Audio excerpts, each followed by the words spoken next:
Hey, welcome everyone. So I'm really excited for today's virtual workshop. In this workshop, we're going to be using embroidery floss to create, and we're going to be learning some different stitching techniques, gluing, how to glue it down, some basic things that you can learn and use for different kinds of arts and crafts. So I'm going to spotlight just the down view so you can see what I'm doing. I'm going to clear off my space, but these are the materials that you'll need. So I use embroidery floss and mine always get tangled. So I've been putting them on these clips. I feel like they're a little bit easier to organize. And then I just wrap it around and then have a little end there. And this is what I use to poke holes in my paper for the embroidery thread, floss, and then this is my little foam pad that I use. So I just put this underneath the paper so that when I poke it through, there's something for this to go into, and it helps to create the hole and you're not damaging your surface underneath. And then we'll need scissors and then also some kind of white glue. I like using Mod Podge. So first things first, since we're going to start from the basics. So you'll want a piece of embroidery floss or thread, whatever you're going to be using, and you're going to knot one end. I usually like, sorry, okay. So I usually like doing just one knot, especially if I'm using paper so that it doesn't get too bumpy underneath, but you can use two if your hole is quite big, and then just thread your needle through. So I use any kind of needle that I can find where just the opening is easy to get the thread through. So it can be a little bit bigger. They do sell embroidery type of needles, but sometimes I find them to be really long. So you can kind of play around and see what you like. But the first stitch that I'm going to go over is our very basic stitch that you might be used to seeing. So it's basically just you're punching the holes and you're weaving the thread in and out. The one thing I wanted to mention is when I'm doing something like this, I usually always draw the shape first. So if I'm doing a straight line, I'll draw the straight line first. And then I'll add where I want the punch holes to be. This also helps me figure out to make sure, like, if I want four pieces of thread showing that I have punched enough holes and I didn't accidentally, I need an extra one. So I like having it all drawn out lightly in pencil. Then I'll punch it out with my tool. And then I'll erase all the pencil lines and then just follow the holes and then stitch through it. For this example, I am using like pen, I'm using pencil and pressing harder so you can see it better, but I do try to do it lightly so it erases easier. And then the other thing I want to mention is sometimes you'll want to stitch like this where it's sort of even where the thread is and where the spacing is. But if you want something closer, just make sure that you punch your holes a little bit closer and that you start on the right hole so that your stitching is the longer piece and then your spacing is the shorter space. So this is our pretty basic one. So this is number one. And I just call this a regular stitch. And the next one I'm going to be showing is going to be what I call full stitch. And these are just names that I made up so that I'm able to, distinguish between the two. But basically, this one has all the spacing in between it, but sometimes we want a solid line. So what I did was I started off with our basic stitch. So you're skipping the spaces. And then I'm just going to go back. So once you get to the end, you'll just go through the bottom, come back up, and then basically sew backwards so that you're covering the rest of the spaces. So then when I go to the back, I'm going to be going back through the hole that I have already put the thread through. And then just stitching back along until I make a full stitch so that it's a full line. And again, that's kind of the nice thing about stitching is I feel like it's very, you can see all the different like nuances. So when you do a stitch like this, it's not going to be a perfectly straight line because of the holes, because of how the thread comes through the holes. So just keep that in mind depending on what you're making, because I'll show you another technique that you can use if you want something a little bit smoother. So that's our second stitch. And I'm going to go over these stitches and then you can either follow along or just watch and then you will have time to work on this. Then the next stitch that I like, especially for curves, is a combination stitch.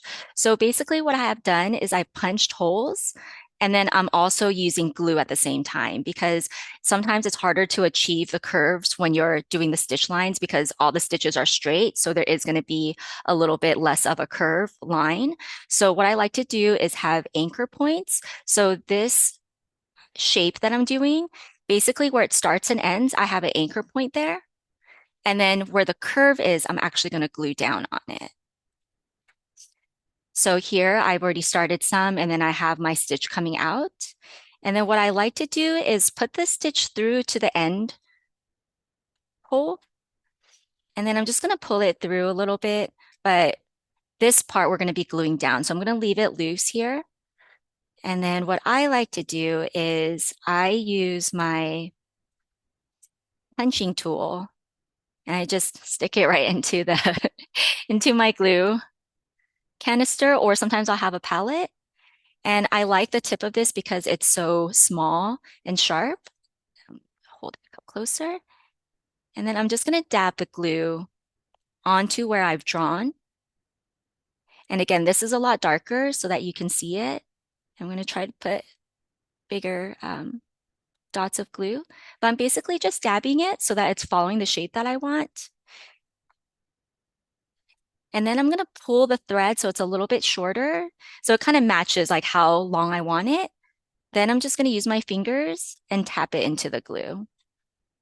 If you want, you can use like a pencil or another, like some kind of like a skewer or stick to help you guide it. But basically, you just want to glue it down, press it down once you have the shape, and then you have the curve there. So here you can see like the curve is a little bit smoother than if we were to do stitch lines. And then I'll do one more as an example. So here on the back, put the thread through. So this is the starting point of the curve.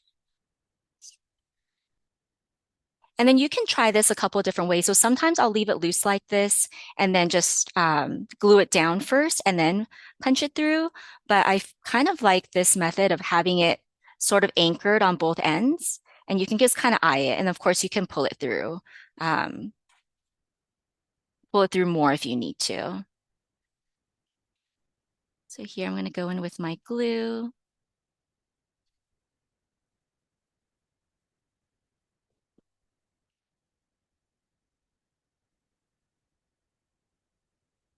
And then just glue it down, tap it down, and pull.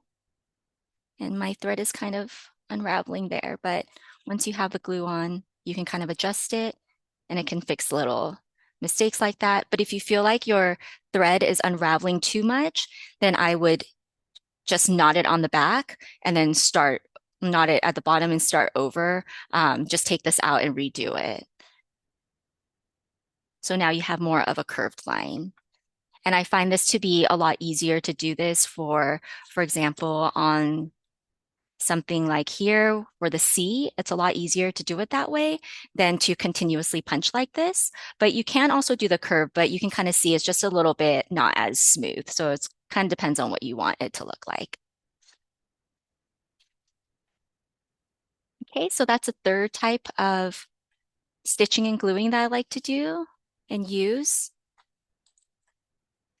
Then for the final one, it's actually, there's two different elements to it that I wanted to share with you. So one is I feel like sometimes I'll just use a knot and glue it down because I think it's a cute little extra detail. So for these knots, I do knot it a couple of times so you can see it a little bit better. And then I just cut the ends. You can cut the ends longer if you want more of a tail on both ends. And then for shapes like circles, if you want to do a flower or maybe a pumpkin for fall, what I like to do is put glue down. Then I'll start on the outside and then I'll just place the thread down in sort of a circular shape and just following the circle until I get to the center. Then I just cut the thread and then press it down. And then optional, but if after you have your circle shape or your rounder shape, you can also stitch on top of it. And so with this, I just do the same thing, use my punch the holes, and then embroider on top using, one of the basic stitches that we've learned. So I'm gonna also demo this in this blank space here. So I like to have a decent amount of glue, but not too much where it's going to be dripping. I feel like a little bit of glue goes a long way sometimes. So I just want like a thin layer in the shape of the circle that I want. And then in between, I just wipe this with a paper towel so I can use it to punch holes if I wanted to. Then I'm going to take my thread. And so for this, you don't need to punch any holes at all. You're just going to literally be gluing it down. I find it easier to glue down from the outside in. So then just find a spot to stick it. And again, you can kind of adjust this as you go. So, let me use another one that's not so fraying. You can adjust this as you go. So don't worry if it's not completely perfect the first time around. So I'm just pushing it down and having it curve around as I go. I like using my hands because I feel like it's easier to feel everything and kind of know where everything is going. But if you want to use tweezers or something else to help guide you, even a pencil, feel free to do that. So I've stuck everything down and now we just have the extra thread that we want to cut. So usually I just cut a little bit, not at the very end, but just with a tiny bit of extra. And then I'll just press that extra down into the middle, and that usually covers everything up. So you have your hole there. So with even just these 4 basic stitches, that's what I use to create this piece. And I just wanted to point out a couple of other things that you can try. So with the regular stitching, you can layer them and just do a couple different colors right next to each other. So that's what I did for this one. For the circles here, I did sew little X's on the insides for some of them. Some of them I left blank. And then another one I wanted to share, sorry, hopefully this shows up okay, is you have your base line at the bottom, so that's the red color. And then on top, I added little details with stitching these little yellow lines across it. So that was something fun to try and kind of, it also adds anchor points, but it just adds a little bit more detail or a pop of color in there. So for today, the project that I wanted to share with you guys, I thought we could all try is doing a little card with an initial or a letter that you like or has some significance to you, and adding a border and some decorative elements using all of the things that I just went over. So this is the sample, the pattern that I'll leave out. But basically, what I have in the center is the first letter of my name. So you can use yours. It doesn't have to be cursive, by the way. It can be print. It can be your last initial, whatever letter has some significance towards you. And then I also have just a regular stitched border around. And then on opposite ends, I have some patterns, which you don't have to follow exactly. I was just adding some details so you can have an idea of what to do. So you can make, for example, the circles and then stitch little lines on the outside to make little flowers or a sun. I actually like using just X's as sort of a filler.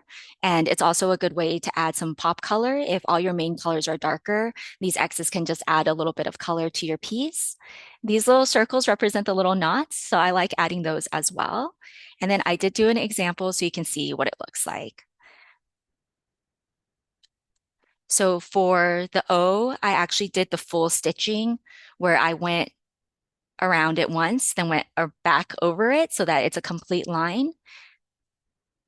Then here I have the border, and then on the ends, I did some circles with some stitches as well as some knots and X's. And then on top of this circle, I don't know if you can, the colors are maybe a little bit too similar, but I also added knots on top of this circle. So this was a project that I have for today. If you have any questions, let me know. But I'm going to leave this up. And then while you do your piece, I'm going to be creating something as well. I was going to try to make a pumpkin and see if I can do something a little bit fall vibes. And then I forgot to mention, but if you ever need to stop or end, I just use the needle to help create a knot on the back. Knot it and then just trim it, trim the ends. A few tips I wanted to share with you too before you get started. So again, when you're penciling in, just do it lightly because sometimes it'll be hard to erase and you might not want that to show up. Although a lot of the times with stitching, you're kind of going over exactly where the pencil lines are. So it does cover it up. So sometimes it's pretty minimal of what you need to erase. Then I wanted to also share not to punch too close to the edge. Also, depending on how your paper is or how your foam piece is underneath. My foam piece has been used a lot, so it's sort of curved and a little bit like dented. So sometimes, if I'm using my foam piece and the paper is in the middle of it and I punch, it'll sort of make bend the paper a little bit. So just be careful of that happening. I try to leave a decent margin so you're not too close because if you're too close, sometimes it'll also cause it to bend or it'll cause it to rip, which we definitely don't want. And then the other tip is to not punch too closely to each other, to the other holes, because sometimes I'll want it to get really, really close, but I don't want a full stitch. I still want that little space there. But then since the holes are too close, sometimes I'll accidentally rip it when I'm putting the needle through or if I'm punching the next hole. So just be aware of that and the spacing to give yourself a little bit of space. And again, do what works for you. This is what I like to do and what I think is easiest. But if there's something that makes it easier for you, such as not using your hands and using tweezers or something like that, please feel free. For me, I feel like most of the time with art, you can make it work for you and you just want to achieve the desired look at the end. So don't worry too much sometimes about what's right or wrong. To me, it's what works for you or what doesn't work for you, and that can be different for everybody. And if you make mistakes, don't worry. Today, this is just for fun and for learning. So if you do make a mistake, you can always start over or just keep going and you'll learn from what happened. So I find that to be actually a positive thing. So right now we're going to have some time to just work on your piece. You can work on the basic stitches first, or you can jump right into this if you feel comfortable. If you don't want to follow this pattern, that's fine too.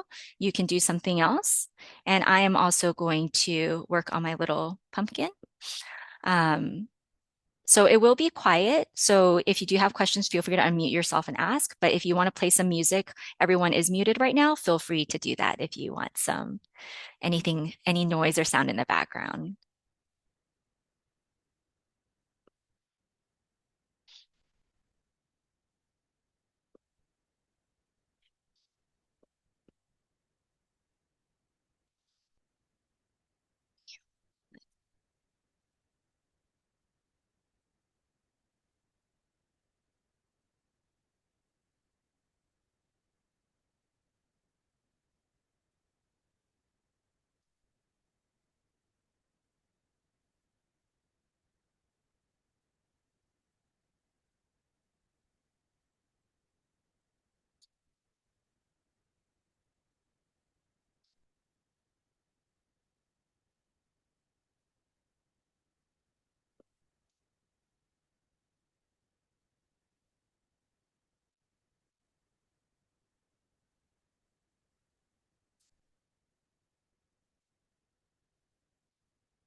The other thing I wanted to mention is I always try to use more thread than I think.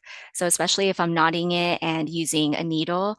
For example, if I wanted to make this line, I would use probably this much thread so that there's extra at the ends. That allows it to be a little bit easier when you're tying the knots. And just in case if you have more that you want to do, you just have a little bit extra.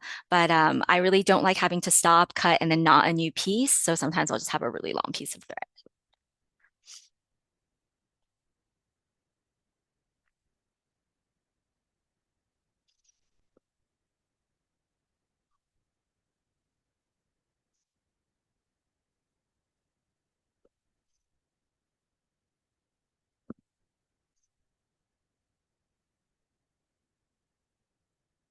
And it's okay if you don't finish. I think we have a decent amount of time, but if you don't finish, that's okay. And then towards the end, when there's like 5 or 10 minutes left to the class, or if you need to leave early and want to share your work, please let me know. And I do see your question. What do I use to punch the holes? And what weight cardstock do I use? So I use this to punch the holes. Sometimes they look like this, or it can be have a bigger handle, but I got this as part of a paper punching kit from Martha Stewart. I don't even think it exists anymore. But if you look for an owl, AWL, at a craft store or online, you should be able to find it. So anything with like a pokey tip, or if you have a tool that just happens to have a tip like this, it's fine. I also sometimes will just use a bigger needle to punch the holes as well. And it just really depends on the size of the hole that you want to make and what works easiest for you. Like sometimes I'll use a needle, but a needle doesn't have a handle. So it is nice that these are made to be used in that way because your fingers start to hurt kind of when you keep like pushing the needle through. So this is what I use. And then for cardstock, I use at least like 110 pound cardstock. For this, I do recommend heavier cardstock like that or watercolor or mixed media paper just because it's a little bit thicker and nicer quality and it helps to keep the paper from ripping when you're punching holes and stitching. So I do recommend that. And I do mention this in the supply list as well, the link to that. So after this workshop is over, I'll also link everything and send you the recording so that you have it. But I will say it's a little bit of an experiment too. Maybe you do something on thinner paper and you really like that texture or that type of watercolor paper. So I will say it's nice to experiment, but for me, the heavier weight, the better. So in my sketchbook, for example, this is 110 pounds. And to me, this worked well, even though it feels kind of it's like softer. I wouldn't say it's super thick, but it holds very well. So I feel like nothing's ripping. When I punch the holes, it creates the hole and it doesn't create like extra rips or ripples. So I really like that. And then this cardstock that I'm using is also 110, but it's not mixed media paper. It's just smooth paper. And I do find that sometimes with this kind of paper, it like because like at the edges, if I get too close, it will start to wrinkle or fold if my surface isn't like perfectly flat. So again, it's because my little foam piece is old. And this I also got in the paper kit as well. The paper, it was like a paper punch and some kind of activities like that. So I really like this, but you can use some kind of foam piece or a couple foam pieces underneath so that you have something underneath your paper so that when you punch, it has something to punch into. And then the only difference of this foam piece than like the regular pieces of foam is it has a plastic backing on the center on the back. But if you have like two pieces, I feel like it should be enough, or just make sure when you're punching the hole, you're not like stabbing it too deep. And you don't need to, once you get the hole there, that's enough. But great questions. I use a scrap piece of wood to punch into it with my owl. That's perfect too. And how many threads of the floss do you use? So this is the standard floss that I get, and that's also linked in the supply list. So I have one that's unraveled. So let me count to see how many pieces there are. So typically I like this because it's a little bit thicker and you can see it better. But then sometimes I'll actually pull the threads apart if I want something thinner. So when I was creating these little pieces here that I went on top of it, it's only, I think, like one or two pieces of floss. So here it has one, two, I want to say 1, 2, 3, 4, 5, 6. So mine's made out of 6 threads. And I like it because I feel like, you can really see it pretty well on the paper. But again, sometimes I'll just use two if I want something a little bit thinner. So you can play around with it. And usually if you pull it apart, it'll ravel back, like, what do you like, go back together. And so even if you're pulling it apart, it should be okay to use.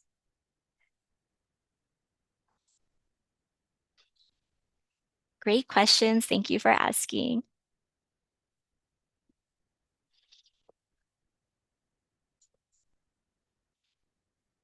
And yes, so thank you, Cindy, also for sharing. So a piece of scrap wood to punch into it will work as well.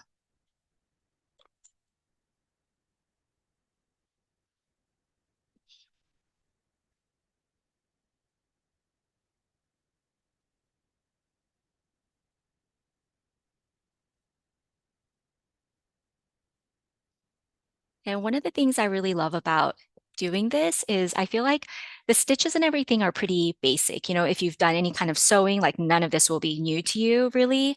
But even with just these 4 or 5 different elements, you can create a whole piece with it. So I think it's fun and to be able to have this in your toolkit. And the other thing too is that you can mix this with your other creations. So let's say you're someone that does watercolor all the time. I think it would be really pretty to have a watercolor background and then stitch on top of it. Or if you like collage, this is another element that you can add. And I feel like it adds a little bit of texture. It also adds color, which is really nice. The other thing too is when I start a piece, I'll kind of think about the colors that I want to use, and I'll pick like a couple of base colors, and then I'll pick a couple of pop colors so that there's some brightness to it as well. But again, this is up to you. If you want everything to be black and white, you can. If you want everything to be all bright colors, you can do that as well. So there's a lot of room to experiment and to see what you like, what you think pairs well together. So feel free to experiment.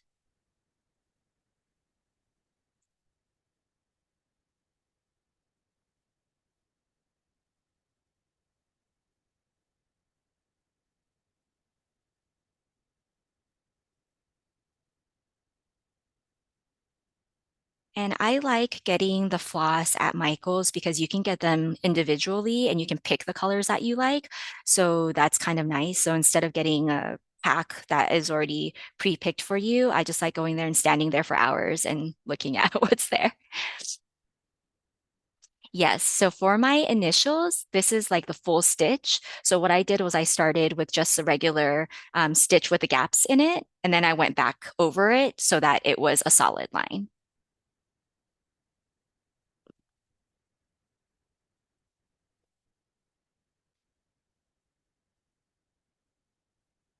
And if you want to try it where your letter is the one with the gaps, you can try that too. Depending on what your letter is, it might be easier to see with the full line. So that's how I picked the full stitch line. But you can kind of see what you like and what works for you.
Oh, Janine, is the needle that you're using is too big for the hole that you're punching?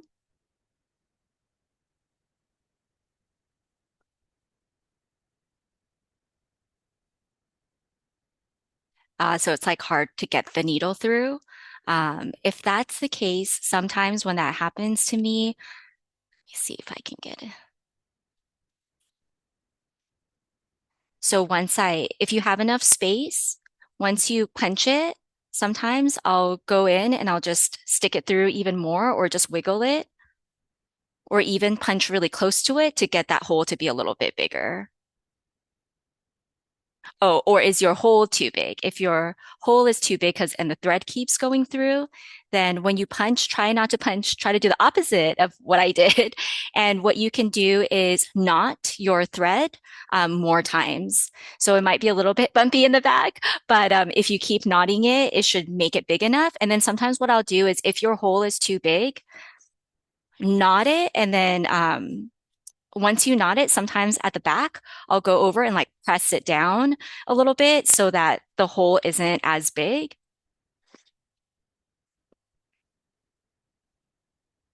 But see if it'll work if you punch not like, I don't know if what you're using to punch is sort of like mine is like thinner at the tip and then it gets a little bit thicker. So maybe if you don't punch all the way through and just try to get the tip so you can make a little bit of a smaller hole and then try to knot your thread so that it's a bigger knot in the back. And then also potentially like pressing the paper together so that the hole isn't too big.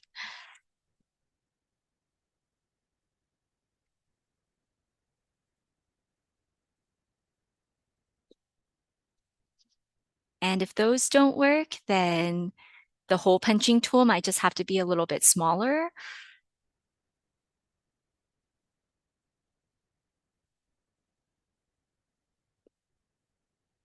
Gotcha. Yes. If the owl is for bookmaking, the holes can be quite large. Okay.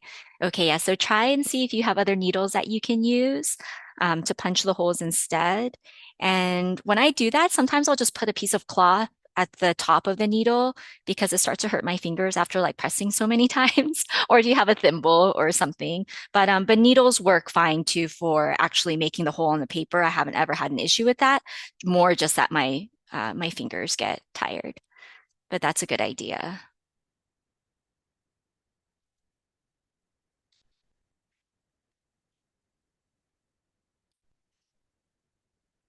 No, thank you for bringing it up. And these are just kind of the things that sometimes you have to test it out and troubleshoot. So I'm glad we can do it together. And hopefully that works.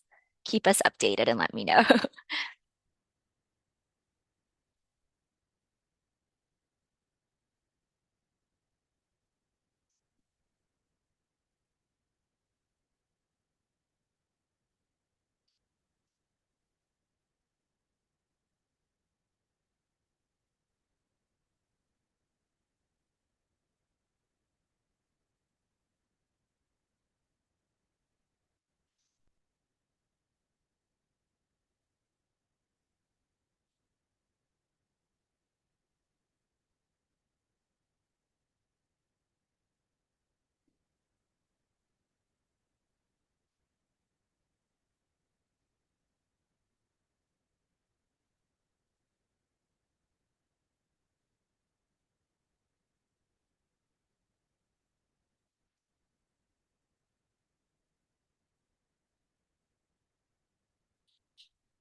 The spiral is harder than it looks.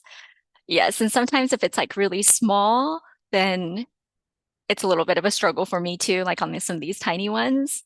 But I feel like the more that I do it, like the easier that it gets. But in the beginning, I was starting the spiral at the center, and that to me was harder. But you might want to try that and see. I was able to do some, but it seemed like if my thread happened to lay perfectly in the center, I was able to spiral out.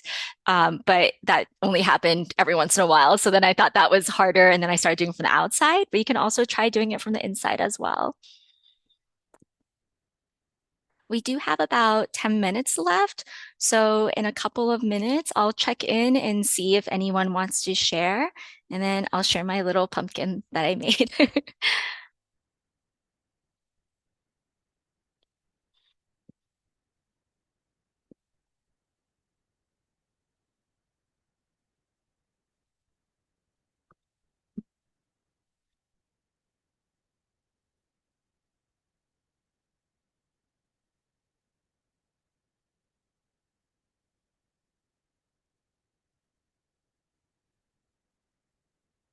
Another thought I had right now about the spiral is if it seems hard to kind of have it stick at the end, then maybe creating an anchor point and then punching a hole at the outside or at the center first might help. So then it's at least anchored somewhere and then start to spiral. But I think for me, it's that spiral part that can be a little bit tricky because it doesn't want to go where I want it to go.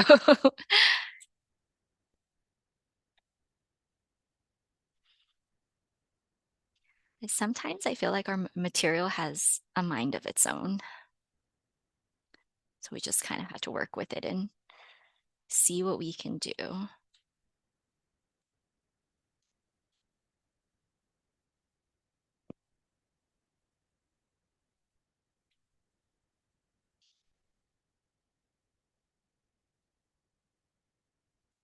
Also, for this mini project, I made it a little bit smaller for the time constraints, but that can also be making it a little bit more difficult as some of the elements are quite small. So if you work on a bigger piece of paper or a project on your own, maybe that's something too that might help.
Okay, it's almost 11:55.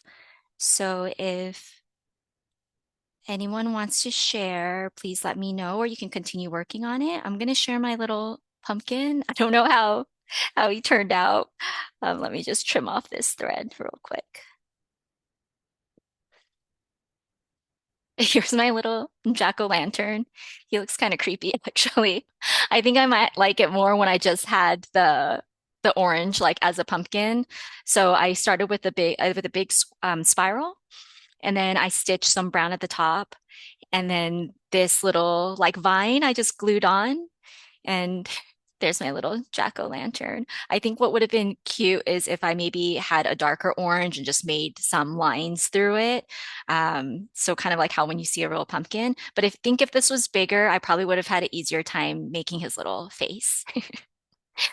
But it was something fun to try. And now I think I know what I like and what I would do next time. But this was my first pumpkin. But if anyone wants to share what they've been doing, it doesn't have to be finished, but I would love to see. And don't worry if it's not perfect.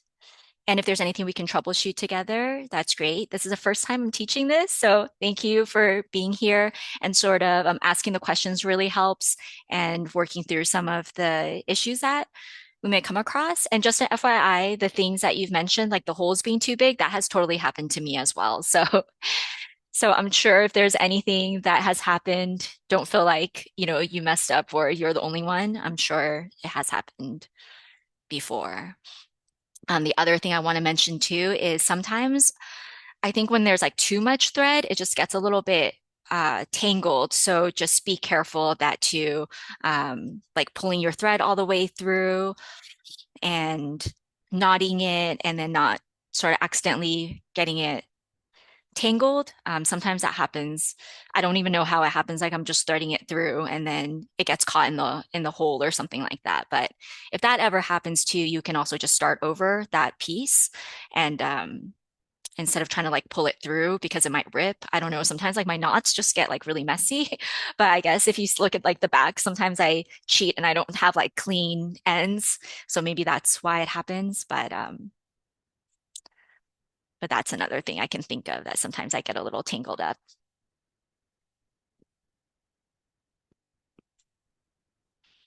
Well, mine totally got tangled. Oh, It was okay. I think I had too long of a piece of thread mm, initially, hmm. and my embroidery thread is um it's a small gauge as well, so I Okay. think there's only like two or three in it. But Mm-hmm. so yeah, that's part of. Let me see. I don't know if you can see. I can't even see myself right now. Okay. I can see you. It looks crazy. Like No, my no. That looks my Yeah, good. holes I look know. crazy on Honestly, the no, like other even with what you did, I think it looks great. side. I'm Yes. starting another one already. Okay, okay, yeah.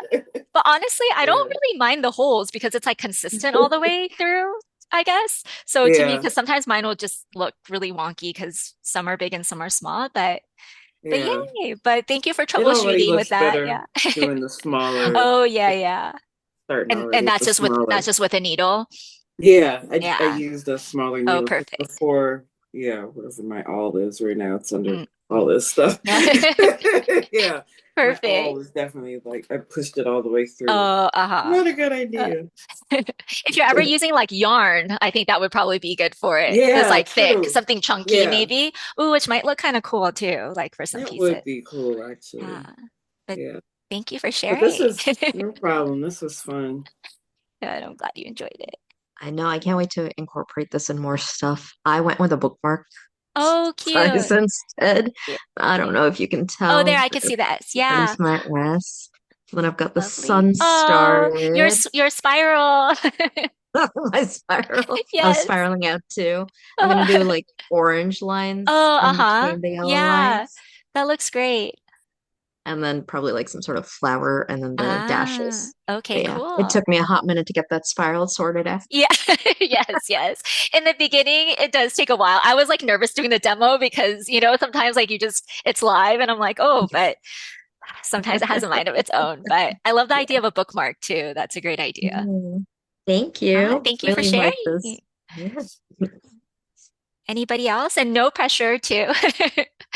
But I think then I'm going to wrap up, but thank you everyone for joining me. I will be sending out notes from this workshop too. So some of the things that we talked about, I'll write it down so you have that as well, including the supply list, adding like how many threads are on the embroidery floss. I think that was helpful to talk about. And then I'll also include the recording. So thank you. I hope you had fun and I appreciate you joining me and hopefully I will see you soon.